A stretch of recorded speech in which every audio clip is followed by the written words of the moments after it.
आशुभाई गुरुजी gangrape case के मामले में माननीय दिल्ली हाई कोर्ट में रिट दाखिल कर शिकायतकर्ता लड़की और उसके साथियों के खिलाफ एक्सटॉर्शन एंड डिमांड की एफआईआर दर्ज कराने और सीबीआई से जांच कराने की मांग। आशुभाई गुरुजी पर गैंगरेप का मुकदमा दर्ज कराने वाली उस लड़की ने सीपीडब्ल्यूडी के 2 उच्च अधिकारियों पर भी कराया एक और गैंगरेप का मुकदमा दर्ज। दिल्ली हाईकोर्ट में रिट याचिका दायर कर सीबीआई से जांच कराने हेतु मांग की गई। अधिवक्ता विशाल चोपड़ा और उनकी टीम ने दायर की याचिका में अधिवक्ता विशाल चोपड़ा द्वारा बताया गया कि हाई प्रोफाइल लोगों पर झूठे रेप के मुकदमे दर्ज करा लड़की और उसके साथी साजिश के तहत करते हैं संगठित तरीके से करोड़ रुपए एक्सटॉर्शन का काम। याचिका में अधिवक्ता विशाल चोपड़ा द्वारा दिल्ली पुलिस क्राइम ब्रांच के उच्च अधिकारी डीसीपी राम गोपाल नायक के खिलाफ लगाए गए संगीन आरोप और उसके एजेंट राम नरेश शर्मा द्वारा आशुभाई गुरुजी केस में 7 करोड़ रुपए बतौर एक्सटॉर्शन मनी मांगने के लगाए आरोप। राम नरेश शर्मा द्वारा ताती महाराज रेप केस को 13 करोड़ रुपए लेकर बिना अरेस्ट चार्जशीट दाखिल करने की डील कराने हेतु की गई बात का भी खुलासा किया है।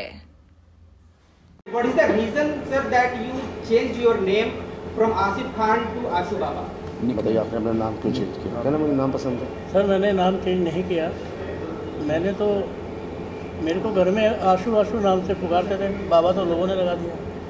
निकनेम घर का आशु था और लोगों ने बाबा लगा दिया। अगर मैं आईडी बचपन से इनका नाम था तो मैं अपनी पर्सनल आईडी चेंज करता।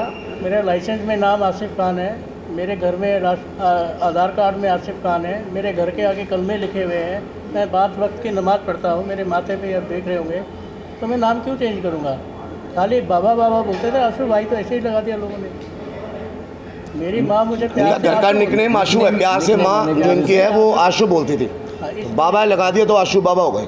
और जब मुझे उठाया गया तो मैंने कहा कि मुझे मीडिया ट्रायल कराया जाए, लेकिन उन्होंने मेरे को जानबूझ के मीडिया ट्रायल नहीं करवाया। मेरी इच्छा थी कि मैं मीडिया के सामने, और जब तक मैं जेल में रहा मैं यही कहता रहा कि अगर मैं सच्चा हूँ तो छूट जाऊँगा, और अगर मैंने सच में किया है तो मैं कभी छूटना नहीं चाहिए, मैं वहीं रहना चाहिए जेल में। मैं जिस लायक हूँ उस लायक ऊपर वाला मुझे रखेगा। और जब मैं इस धर्म को मानता ही हूँ तो मैं रोज़े नमाज का पूरा ख्याल रखता हूँ। और आपको जानकर हैरानी होगी कि माता रानी के जो दरबार है उसको भी मैं पूरा मानता हूँ, और वहाँ पर मेरा भंडारा हर शनिवार चलता है। आप इसे गलत समझें, सही समझें, नाम बदलें, कुछ भी बदलें, मेरी आस्था तो हर चीज़ से है। मैं किसी एक चीज़ के लिए नहीं हूँ, मैं तो माता के लिए भी हूँ, मैं तो साईं बाबा के लिए भी हूँ, मैं तो अल्लाह का बंदा हूँ। मुझे किसी से नफ़रत नहीं करनी है।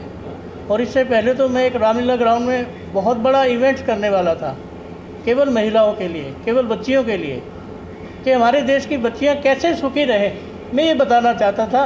जो मेरा कार्य रद्द हुआ क्योंकि मेरे पास रामलीला ग्राउंड की पर्ची है जो मैंने बुक की हुई थी। उन लोगों को जिनको मैंने इकट्ठा करना था वो भी, ये सब 1 महीने बाद होना था। और जिसकी बात करते हैं राम गोपाल नायक की, मेरी मोबाइल की कॉल डिटेल निकलवाओ, वो मेरा दोस्त था, उसके घर मेरा जाना आना था, और उसी ने मेरे साथ ऐसा स्कैंडल कर दिया। क्योंकि सबसे बड़ी बात है, अगर ये बात है तो मेरे मोबाइल में उसके नाम के साथ उसका नंबर क्यों फीड है, उसकी बीवी का नंबर क्यों फीड है? तो मेरा जानकार था। और ये सारी इन्वेस्टिगेशन हौस खास थाने में होनी चाहिए थी। 2-3 दिन में ही ये केस क्राइम ब्रांच में कैसे ट्रांसफ़र हो गया? और जब इतनी बात थी तो मैं जब थाने में रहा तो थाने में मुझे बंद करना चाहिए था।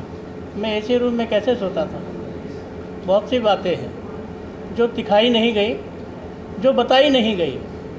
और हमेशा जो जेल के सुपरिटेंडेंट राजेश चौहान थे वो मुझे बड़ी कोऑपरेट करते थे। वो कहते थे अगर तुम सही हो तो ज़रूर घर जाओगे, और मैं भी उनका आभारी हूँ। मैं ये कहता था सर मैं ज़रूर घर जाऊँगा अगर मैंने कोई अपराध नहीं किया है तो। ये सब एक साजिश के तहत कार्रवाई हुई है।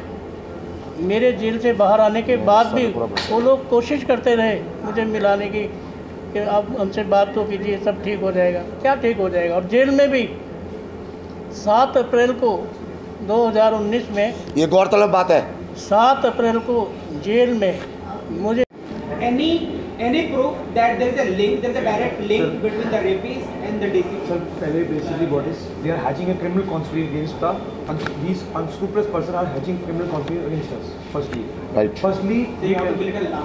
Firstly, I will want to tell you that Ram Naresh Sharma in his message tells you will be arrested at 4 o'clock. How could he say that you will be arrested at 4 o'clock? Because he has an interrelation with the DCB. That is why it is telling to him that you will 4 o'clock. You will arrest at 4 o'clock. And now you are the girl having 164 statement in the court. How can you say that? When you are having a interrelation with the DCB, then you can tell the person that you are having 164 statement and you will arrest at 4 o'clock. This is the entire allegations are hatching a criminal conspiracy against the person. Firstly, I want to tell you about what is criminal jurisprudence.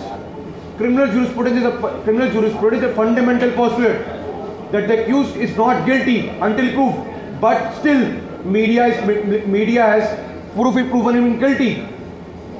His status has been fulfilled, not furnished. His status has been declined by the society. Declined by the society status. Excuse me बता, उन्होंने अपनी उस complaint के अंदर में बाकायदा बताया कि किस तरह से डीसीपी राम गोपाल नायक का नाम लेके रामने शर्मा पैसे मांग रहा है और उसके सामने मुझे डीसीपी साहब ने मारा है। हैरानगी वाली बात समझिए कि उसके राइट 1 महीने बाद ये लड़की अपना नाम बदलकर अलग डिस्ट्रिक्ट में जाकर मंडावली थाने के अंदर में CPWD के चीफ एडिटर्स के खिलाफ मुकदमा दर्ज करवाती है, जिसके अंदर में वही मोबाइल नंबर 733 लड़की अपना बताती है अपनी हैंड रिटन कंप्लेंट के अंदर। ये रही उसकी हाथ की लिखी कंप्लेंट और एफआईआर की कॉपी, जिसके अंदर में वो लड़की खुद बता रही है कि ये मोबाइल नंबर मेरा है। ये एक बॉबला स्कैंडल है। इसके बारे में 20 महीने की कस्टडी के बाद जब आशु गुरु जी बाहर आए इंटरिम बेल पे, स्वास्थ्य ठीक नहीं रहता इनका और कोविड-19 पोजीशन के दौरान सबको इंटरिम मिली। 18 अक्टूबर को ये बात हमारे सामने आई। 20 महीने की नाजायज कस्टडी काटने के बाद पूरी मीडिया में उस लड़की ने दुष्प्रचार किया, पूरा इन पे दबाव बनाने के लिए किया गया कि किस तरह से इनसे पैसा हड़प लिया जाए। आप हैरान होंगे कि रामने शर्मा जिस मोबाइल नंबर से बात कर रहा है वही लड़की अपना नंबर बताती है और वो नंबर भी उनका नहीं है, वो नंबर भी उनका नहीं है। लेकिन आज तक 18 अक्टूबर से लेके और 3 जनवरी तक लगातार हमने दस्तक दिया, हर बड़े अधिकारी के पास गए, सीडी लेके गए, हर चीज़ को लेके गए, लेकिन क्या कहते हैं, नहीं ये तो मीडिया प्रोफाइल केस है, ये तो हाईलाइट केस है, हम इसके अंदर कुछ नहीं कर सकते, आपकी कोई मदद नहीं की जा सकती। क्योंकि जहाँ भी जाते थे पुलिस के उच्च अधिकारी का नाम आने से सारी पुलिस दबाव में काम कर रही है, कोई भी नहीं बात मानने को तैयार था। आखिरकार हमने माननीय हाई कोर्ट का, ऑनरेबल हाई कोर्ट का दरवाजा खटखटाया और हमने वहाँ रिट पिटीशन फाइल की, जिसकी एक कॉपी है और ये सारे एविडेंसेस हमने साथ में लगाए, जिसके अंदर हमने बताया